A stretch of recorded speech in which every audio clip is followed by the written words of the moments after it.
Hello, dear friends. Welcome back to my channel, English Mentor. This is our session number 5 of Spoken English.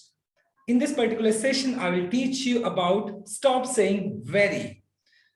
आज इस particular session में मैं आपको बताऊंगा कि very की जगह बहुत ज्यादा इफेक्टिव हमारे पास adjectives होते हैं. Those adjectives can be used, and I guarantee if you use these adjectives in spoken English, your spoken English will also enhance. So let us start this brief session in detail. So I hope this screen is visible to you. So let us start. देखिए, very lazy. जब आप बात करते हो कि वो बहुत सुस्त है, तो आप बोलते हो he is very lazy. इसी lazy को हम बोल सकते हैं indolent. Indolent क्या हो गया? इसी का मतलब हो गया very lazy. लेकिन अगर आप बोलेंगे he is indolent, तो indolent आपको थोड़ा impressive दिखाई पड़ेगा, right? जितने भी आपको ये सारे वर्ड्स आपको दिखाई पड़नी है, सारे के सारे एडजेक्टिव्स हैं आपके, and instead of saying very आप इन सारे एडजेक्टिव्स को यूज करेंगे, right? So he is very lazy की बजाय हम बोलेंगे ही इज इंडोलेंट.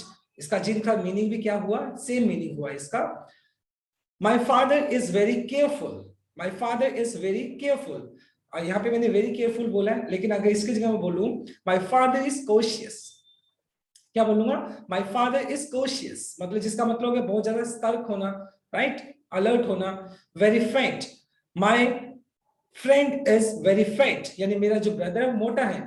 लेकिन अगर मैं बोलूं my friend is obese, obese का भी मतलब क्या हुआ? Very fat. तो ओबीज भी आप बोल सकते हैं इसकी जगह पे. This room is very bright. ये जो रूम है बहुत चमकदार है. लेकिन इसकी जगह मैं अगर बोलना चाहूं this room is luminous. Luminous का मतलब भी होता है चमकदार. So this room is luminous, right? I am very afraid. मैं बहुत ज्यादा डरा हुआ हूं. लेकिन इसकी जगह मैं अफ्रेड की जगह मैं बोल सकता हूं आई एम टेरिफाइड या आई एम फ्राइटेंड. टेरिफाइड का मतलब भी होता है जब आप बहुत ज्यादा डरे होते हो, तो टेरिफाइड आप यूज कर सकते हो. It's very boring. It's very boring का मतलब हो गया इट्स डल. डल आप इसके लिए यूज कर सकते हो. He is very nice. He is very nice. इसकी जगह बोल सकते हो he is kind. He is kind. Same आप इसका मीनिंग है. Very often. ऑफन का मतलब होता है कोई चीज लगातार जब होती है, अक्सर होती है. इसी के लिए आप बोल सकते हो फ्रीक्वेंटली. जैसे अगर मैं बोलता हूं he comes here very often, वो अक्सर यहाँ पर आता है, तो आप इसकी जगह वेरी ऑफन की जगह बोलूं he comes here frequently. Frequently का मतलब अक्सर, सेम मीनिंग हुआ. लेकिन फ्रीक्वेंटली आप यूज कर सकते हैं, थोड़ा इंप्रेसिव भी है. अब फ्रीक्वेंटली जो है ये आपका आपका एडजेक्टिव नहीं बल्कि ये एडवर्ब हो गया आपका. ये एडवर्ब हो गया, राइट? Very skinny. देखो वेरी स्किनी, स्किनी का मतलब होता है बहुत ज्यादा पतला. इसके लिए आप बोल सकते हो स्केलेटल. स्केलेटल का भी मीनिंग क्या होता है? बहुत ज्यादा पतले के लिए. जैसे अगर मैं बात करूं my brother is skeletal. My brother is skeletal का मतलब है बहुत ज्यादा स्किनी है, बहुत ज्यादा पतला है, right?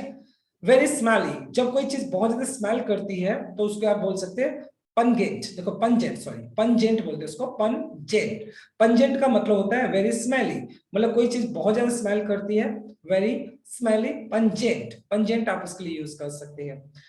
Very necessary. Okay, very necessary. कोई भी चीज आपके लिए बहुत ज्यादा इंपॉर्टेंट होती है उसके लिए बोल सकते हैं very necessary.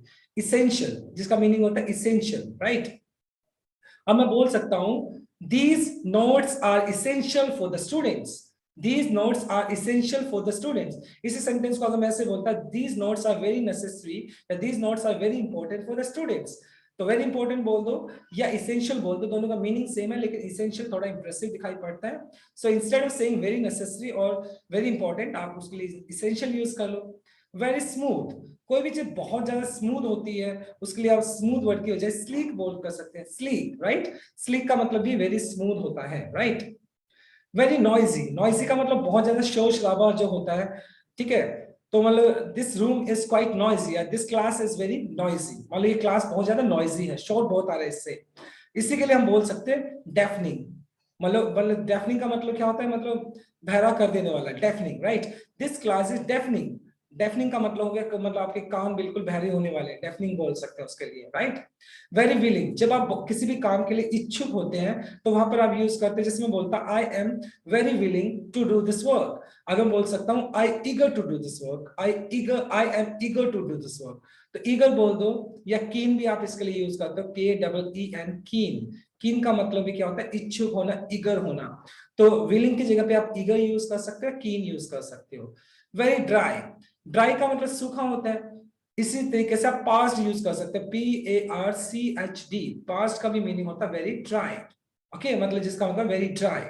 So my dear student, if you use these adjectives or these specific words instead of saying very, I guarantee your spoken English will be effective, impressive as well. Okay, so I would request you, please start using this expression in a spoken English, right? So this is all about from this brief session. Thanks for watching this video. Please do like, share, comment, and subscribe to my channel. So tomorrow I'll come with another short video. Till then, bye bye, take care, and have a nice day.